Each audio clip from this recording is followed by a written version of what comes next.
დღეს ჩვენ აღნიშნავთ ჩვენი ისტორიის ერთ-ერთ ურწყინვალეს თარიღს, დიდგორობას. ეს დღე ქართველი ერის უდრეკის სულის ერთიანობის და გამარჯვების ნამდვილი სიმბოლოა.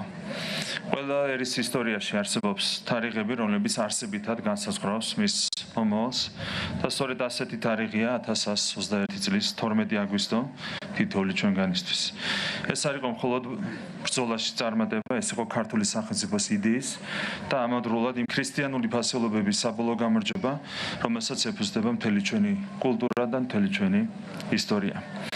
რიცხობრივად უთანასწორო ომში დავით აღმაშენებლის სტრატეგიულმა ხედვამ, ებრძოლთა თავდადებამ და ერის ერთიანობამ შექმნა ძლევა ისაგვირელი, რომელმაც არა მხოლოდ თავისუფლება მოუტანა ჩვენს ქვეყანას, არამედ საძირკველი ჩაუყარა საქართველოს ოქროს ხანას, პოლიტიკურ, ეკონომიკურ, კულტურულ და საკანონმდებლო აღორძინებას და ჩვენი ქვეყანა რეგიონის უძლიერეს სახელმწიფოდ აქცია. საქართველოს ყველას მოქალაქეს ვლოცავ ჩვენი ერის ისტორიაში ერთ-ერთი ყველაზე ბრწყინვალე გამარჯვების დღეს, რომლებიც საუკუნეების სამშობლოსათვის ქართველთა თავდადებისა და გამარჯვების სიმბოლოდ იქცა.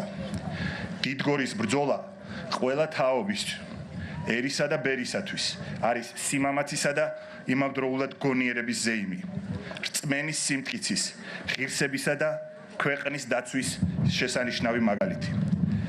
დიდგორში მოპოვებული გამარჯვებით და სამხედრო წარმატებით ყველა დროის ბრძენმა მმართველმა და სტრატეგმა მეფემ დავით აღმაშენებელმა საქართველოს თავისი ღირსეული ადგილი დაუმკვიდრა